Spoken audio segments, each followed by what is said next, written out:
You guys ready? Let's just do questions. You guys know our ambassador? Hello, everyone. We brought him with us. He just started. Now he's staying behind. You're in charge. Thank you. He's going to do an awesome job. Appreciate it, sir. All right, let's do it. I don't have a statement. Let's just do it.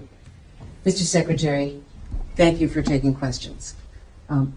Diplomacy depends on predictability, reliability, trust. Markets are crashing around the world for the second day in a row. The consensus is that the president's tariffs were much higher than expected and based on economic formulas that people do not understand. What is your reaction and what is the impact on Europeans? You want them to spend more on defense, yes, which they're agreeing to finally. But how can they do that when their economies are crashing and they are now... No, their economies are not crashing. The markets are reacting. No, their economies are not crashing. Their markets are reacting to a dramatic change in the global order in terms of trade. And so what happens is pretty straightforward. If you're a company and you make a bunch of your products in China, and all of a sudden shareholders or people that play the stock market realize that it's going to cost a lot more to produce in China, your stock is going to go down. But ultimately, the markets, as long as they know what the rules are going to be moving forward, and as long as that's set and you can sustain where you're going to be, the markets will adjust. Businesses around the world, including in trade and global trade, they just need to know what the rules are. Once they know what the rules are, they will adjust to those rules. So I don't think it's fair to say economies are crashing. Markets are crashing because markets are based on the stock value of companies who today are embedded in modes of production that are bad for the United States. We have to be a country that thinks we're the largest consumer market in the world, and yet the only thing we export is services. And we need to stop that. We need to get back to a time where we're a country that can make things, and to do that, we have to reset the global order of trade. And the other part of my question... Well, the worst thing is to leave it the way it is forever. I mean, this is just can't continue. We can't continue to be a country that doesn't make things. We have to be able to make things to provide jobs for Americans. That's it. It's that simple. China is an example. I mean, it's outrageous. I mean, they don't consume anything. All they do is export and flood and distort markets in addition to all the tariffs and barriers they put in place. So the president rightly has concluded that the current status of global trade is bad for America and good for a bunch of other people, and he's going to reset it, and he's absolutely right to do it. Let me ask you about also the predictability of relationships with allies. The Prime Minister of Greenland, the Prime Minister of Denmark, which at this point owns Greenland, so Denmark, a NATO ally, is saying that it's unacceptable that one country cannot annex another country. Well, no one's annexed anything. It's going to be up to Greenlanders. The vice president made that clear. He's going to respect the self-determination of Greenlanders. So at some point, the Greenlanders have made clear that they want to be independent of Denmark. So that's Denmark should focus on the fact that the Greenlanders don't want to be a part of Denmark. That's what they should focus on. We didn't give them that idea. They've been talking about that for a long time. Whenever they make that decision, they'll make that decision. And then what we're not going to do is let China come in now and say, offer them a bunch of money and become, dependent on China. The president said he would not rule out using military force against Denmark, a NATO ally. No, he said he would not rule out. No. He said he would not rule out. He said, I'm not going to rule out anything if Greenland is encroached upon by a foreign power like a China or Russia or anybody else. But it doesn't matter because Greenlanders are going to make a decision. They're the ones that want to get away from Denmark. They're the ones that want to be independent. Not us. We didn't come up with that idea. They did. And if they make that decision, then the United States would stand ready, potentially, to step in and say, okay, we can create a partnership with you. We're not at that stage. But that's what the vice president made clear last week in his visit there. His statement was very abundantly clear, that we will respect the self-determination of the people of Greenland. People of Greenland, and they're the ones that want to leave Denmark. That wasn't our idea. All right, well, second question here. Missy from Washington Post. Mr. Secretary, I'd like to ask you about the Russia-Ukraine negotiations. Can you give us tell us about the American assessment of the conditions that Russia put forward following regarding the Black Sea ceasefire talks, and also the British and French foreign ministers said this morning that Putin was dragging his feet. Do you agree with that? Maybe. I mean, he might be. We don't know yet. We're going to find out fairly soon. I mean, look, here's what the president wanted to do. He wants to end this war, and he wanted to test it very early in his administration. Is it possible to end this war on terms that are acceptable, obviously, to both sides? Because you can't end a war unless both sides agree. And that's what we're in the process of finding out. We will know soon enough, in a matter of weeks, not months, whether Russia is serious about peace or not. I hope they are. It would be good for the world if that war ended. But obviously, we have to test that proposition. So we're working through that process. We had a visitor, that Mr. Kirill was here this week, had a chance to sit down with him. He met with others. He'll take some messages back. And the message is the United States needs to know whether you're serious or not about peace. Ultimately, Putin will have to make that decision. The Russian Federation will have to make that decision. I think the Ukrainians have shown a willingness to enter, for example, into a complete ceasefire to create space for negotiation. At some point here, fairly soon, not 6 months from now, the Russians and Putin will have to make a decision about whether they're serious or peace or not, and I hope they are serious. So it would be good for the world if that war ended. What is your assessment of the Russian conditions that were put forward? And also, Dmitriev said, following his talks with Mr. Witkoff yesterday, that the U.S. and Russia might resume direct flights as maybe a confidence-building measure. Do you support that? So that I haven't heard anything about direct flights. I can tell you, but I don't know who's going to fly in it because all these people are sanctioned. But I would just tell you that the thing I would point to you is this. We're going to wait and see. The Russians know our position in terms of wanting to end the war, and we will know from their answers very soon whether they are serious about proceeding with real peace or whether this is a delay tactic. If it's a delay tactic, the president's not interested in that. If this is dragging things out, President Trump's not going to fall into the trap of endless negotiations about negotiations. We will know soon enough whether or not Russia's serious about peace. If they are, that'll be great. Then we can move towards peace. If they're not, then we'll have to reevaluate where we stand and what we do moving forward about it. But we'll be in no different a position than we are today, or we were when he took office. He wanted to know early in his administration, is peace possible? We're testing to see if the Russians are interested in peace. Their actions, not their words, their actions will determine whether they're serious or not. And we intend to find that out sooner rather than later. And what about their conditions? Which conditions? They put forward additional conditions after you had the Black Sea. Yeah, so again, I mean, this is part of the back and forth of these sorts of things. I've had phone calls with foreign leaders, and then I read the readout, and it's like, oh, we said no, you never. They came, they said something to me they never said. I guess that's part of the game in this place or whatever. But look, bottom line is, to me, at the end of the day, what's going to matter here is whether we're going to move towards peace or not. If peace is real, we will know soon enough. If they're not interested in peace, we will know soon enough. And we'll make decisions on the basis. I hope they are real. There are some promising signs. There are some troubling signs. It's not going to be easy. No one ever said this would be easy. But we're going to find out sooner rather than later. And let's just say I'm hopeful. I remain hopeful. I need to be hopeful that peace is possible and that the Russians are serious about peace. We want them to be serious about peace. And hopefully they are, but we'll know sooner rather than later. Daphne Reuters. Hi, sorry, I'm back here. Your last name's Reuters? Hold on. Oh, that's pretty cool, isn't it? Go ahead. On the 5% defense spending target, have you received pushback to this idea while you've been here this week? And you mentioned yesterday up to 5% was your language. What do you mean by up to 5%? Well, I said up to a path up, getting up to 5% at some point. I'm not saying overnight, but to get to that point. We think that's what NATO allies need to be spending for NATO to face the threats that it itself has identified and articulated. Here's the good news. The good news is everyone generally, with a couple exceptions, are spending more on defense today than they were 3, 4, 5 years ago. That's positive. That trend needs to continue. So the trend lines are good, but they need to continue.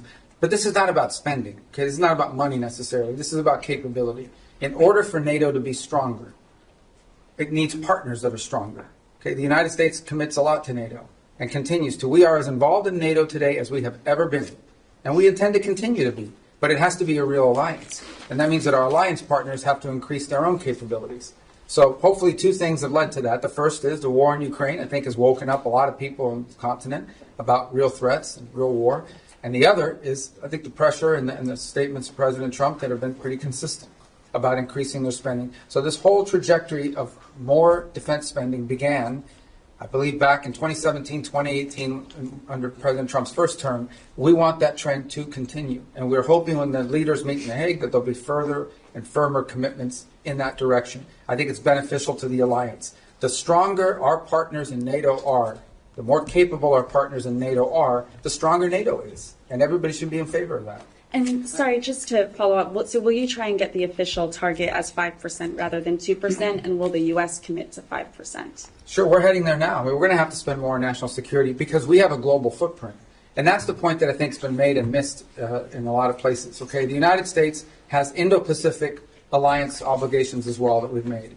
We are currently involved in opening up the Red Sea so that global shipping for everyone, including our European partners, can become possible again. We're engaged in counter-drug and counter-gang interdictions in the Western Hemisphere. There's obviously all sorts of issues going on in different parts of the world, including we're concerned about a resurgence of terrorist cells, whether it's in Africa or in the Middle East. So the U.S. has these global obligations, and we have China that's undergoing the largest, most expansive peacetime military expansion in history. So we need to confront all of these things, and we're engaged in all of those things. So we're going to have to increase defense spending in our country. I think our commitment to NATO isn't just 3% spending of GDP. It's sustained over an extraordinary period of time, and that continues. So, look, I think our partners know they need to do more. They've all indicated they want to do more. They've begun to do more, and that trend needs to continue. Mr. Secretary, you mentioned that you met with Kirill Dmitriev as well. In order to stop them from dragging their feet and dragging this on, is there anything that you said, perhaps not threats, but is there anything that you said you wanted to see concretely from the Russian side in order to peace? We want to see peace. But specifics in terms of getting to this ceasefire first and then the negotiations later? I mean, peace means you stop shooting at each other. I mean, it's as simplistic as that. Now, obviously, look, there are all kinds of conditions for a final peace, and you have to work with both sides. And I've said from the beginning, the only way a war ends in a negotiated settlement. If it's not an unconditional surrender, then it is both sides make concessions. We're not going to prejudge what those concessions are, because those concessions will depend on what Ukraine will accept and Russia will accept. But we have to make concrete steps towards peace. What we're not interested in, and I'm not accusing them of this, I'm just telling you what we're not interested in is negotiations about negotiations. That we're not going to continue this forever. So none of it was threatening. I think it was more an explanation of this is our timeline, and at some point it'll be clear whether you want peace or you don't want peace. And that time is coming. It's pretty short. At the same time, as you now have seen, members of Congress have begun to file bills to increase sanctions. So there is going to be growing pressure from Capitol Hill to impose sanctions that we're not going to be able to stop if, in fact, we're not making progress towards peace. All these factors have been explained in the nicest way possible. Hopefully he'll take that message back to Moscow, and it'll make clear that we need to begin to see real progress, or we'll have to conclude that they're not interested in peace. But let's hope they are, because I think it would be better for everyone. Are more talks planned? Well, we need to hear an answer to this. I mean, we're going to have talks as long as talks are about something. It can't be talks about talks. At the end, I think initially it was important to talk because we hadn't talked to them in a long time. But now we've reached the stage where we need to make progress. And if we're not making progress towards peace, then we have a set of factors that we have to take into account.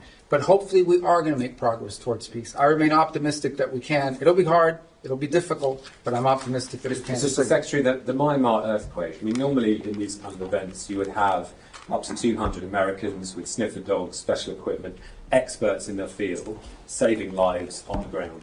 This has not happened because of the dismantling of U.S. Well, that and the fact that it's run by a military junta that doesn't like us. So it's hard for us to move around in this country. These events are always non-political. They went into Syria, for example, in the Turkey-Syria earthquake. So they can accept. Well, we're not the government of the world. No, we'll provide humanitarian assistance, just like everybody else does, and we will do it the best we can. But we also have other needs we have to balance that against. We're not walking away from humanitarian assistance. But again, I go back to a lot of other rich countries in the world. They should all be pitching in. We're going to do our part. We already have people there. We'll have more people there. We'll help as much as we can. It's not the easiest place to work.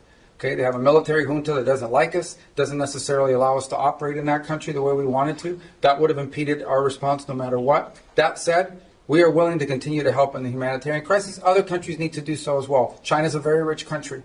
India's a rich country. There are a lot of other countries in the world, and everyone should pitch in. I don't think it's fair to assume that the United States needs to continue to share the burden, 60-70% of humanitarian aid around the world. We will be in the business of humanitarian aid, but we have other priorities as well that are national interest priorities of the United States, and we're going to align all those to be properly balanced. Mr. Secretary, soft power. I mean, all of the experts in this have said the reason is not because of the politics of Myanmar, but it's because of the dismantling of US aid. You simply couldn't deploy. Yeah, I don't listen to these so-called experts. So it's not real experts. These are so-called experts. These are people that are part of that NGO industrial complex. No, these are people that make millions and hundreds of millions of dollars in these NGOs all over the world that stand up and they get flooded with U.S. taxpayer money, and then we have to spend $100 million to get $10 million to people. We're not doing that anymore. Okay, we have stopped. We are no longer going to spend $100 million to get $10 million to recipients. We're not going to fund these global NGOs all over the world that are living off of this. We're not doing it. We are prepared to help and work with governments and appropriate NGOs on the ground that are delivering assistance. We will be there and we will be helpful. There are a lot of other rich countries. They should also pitch in and help. And some of them are and some of them are not. But we are going to do our part. We're going to continue to do our part. But it's going to be balanced with all of the other interests we have as a country. We are not a nation. We are the richest country in the world, but our resources are not unlimited. They are not unlimited. And we have a massive national debt, and we have many other priorities as well. And it's time to recalibrate all of that. So we'll be there. We'll be helpful as much as we can. We've got other things we have to take care of as well. But we care deeply about what's happened there. Mr. So we should have a more Secretary, cooperative government. Mr. Secretary, the Middle East was part of your discussion here in NATO, especially that did you find support from members toward your policy, our airstrikes and Houthis, and your maximum pressure policy toward Iran? Yeah, I mean, on the Houthis, everybody wants to get their ships through the Red Sea. We're the only ones doing anything about it, but everyone wants to, get their ships through there. As I said, we've done the world a great favor by taking on this band of criminals who have, unfortunately, sophisticated weaponry that they can use to, they attacked, 150, 160 merchant vessels. 174 times they've attacked the United States Navy. So I think the world should be grateful to the United States for being involved in this and doing this. Everyone thanks us for it. I understand these nations have limited capabilities, despite being very rich countries. Nobody else can project power there and do this. But that said, we think that mission is going to bear fruit, and it's necessary. We can't have a band of criminals controlling that. In the case of Iran, I don't know of any country in the world that's excited about Iran ever having a nuclear weapons capability. Some are more forceful about it than others. We've had talks about that. As you know, the president would like to figure out what's going to happen there. But he's also made it clear that there's not going to be a nuclear-armed Iran. That's not going to happen under his watch. Mr. Secretary, what's your message to foreign citizens who may be afraid to come to the United States because they're concerned about potentially being detained over some minor administrative error, because they might have something on their phone like criticism of the president or the Israel-Gaza conflict, and they don't want to come into the United States now? No, first of all, those people that have their phones looked at and so forth, and I'll refer you to CBP that goes through their processes. But generally, it's people that have been flagged coming in for a reason. I would say that if you're not coming to the United States to join a Hamas protest or to come here and tell us about how right Hamas is, or to tell us about, stir up conflict on our campuses and create riots in our street and vandalize our universities, then you have nothing to worry about. But thousands and thousands of people coming to the U.S. every single day to conduct business, to travel, to do all sorts, to visit relatives. It happens every day. It's very commonplace, and nobody has a problem. I mean, if you're coming here to create problems, you're probably going to have a problem, and I think that's a good thing. If you're coming here to create problems, not here, in the United States, you're probably going to have a problem. Yeah, we're not going to continue to be stupid enough to let people into our country who are coming here to tear things up. Not going to happen. Mr. Secretary, have the Russians done anything concrete to make you encouraged that they are truly interested in peace? And when you talk about timeline, I know you're not going to give a specific timeline, but are you talking weeks or are you talking months? I think we're talking weeks, probably. Yeah. I mean, there's a lot that has to happen here in the next few weeks in order for this to be real. In terms of concrete, I think they've agreed to certain things. I mean, I think their things are not striking now that they were before. Obviously, both sides claim that the ceasefire is being violated, as typical of ceasefires like this. But that said, not concrete in terms of are we closer to peace? We're closer to peace simply because we're talking to both sides, but we're not closer to peace because we have a deal on our hands to end this conflict. But we're going to know soon enough. That's my point I make everybody. People come, oh, well, Putin, you can't trust him. It's not about trusting Putin. Not about trusting anybody. This is about actions. If you're interested in peace, you stop fighting. And you lay out the conditions by which you're willing to end a war. And they have to be reasonable conditions, right? Not crazy stuff. If you're interested in peace, that's what you do. If you're not interested in peace, then you sort of drag it out and you come up with excuses and you pull, and we know that, and we're not going to get pulled into that. But let's hope it doesn't come to that. Let's hope it, let's be optimistic that that's not the direction we're going. We're prepared if it is, but let's hope that we're not heading in the direction of this is just a delay tactic. All right, one more, then we wrap up. Don't you guys want to go home? The ones that came? Your allies here and also Ukraine, they believe that Russia is actually preparing to launch another campaign, a military campaign, as soon as the winter season ends. Do you have any reason to doubt that? That they're going to do what, I'm sorry? The Russians they are preparing to start another military campaign. Well, then we'll know they're not interested in peace. And at this very moment, they're targeting energy sites. Can I get a reaction to that? Targeting what, I'm sorry? Energy sites in Ukraine. Well, again, I get that means they're violating the ceasefire. That's not a good sign, but I think that would tell you this, that ultimately this is a war right now. Things are going to be blowing up in Ukraine and inside of Russia because there's still a war going on. That's what we're trying to end. Okay, if we have a true ceasefire, which is what we wanted, a complete ceasefire, nothing should be blowing up. But the Russians didn't agree to that. They wanted a partial. And then obviously when you get into these partials, that's one of the reasons why we didn't push for a partial. We'll take it because it's better than nothing. But one of the reasons why we didn't push for a partial, because there's always disputes about what are you hitting and what you're not hitting. But in the end, this is still a war. And we want it to stop.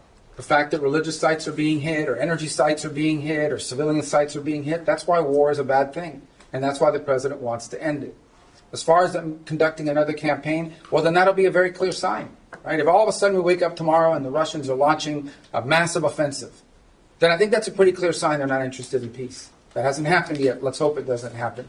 We want to know whether they want to do peace or not. And if they do, then there's a way there, and we're willing to help. If they're not, then it's good to know early so we can adjust our policies accordingly. All right, everybody. All right. Thank you so much. Thank you, guys. Thank you.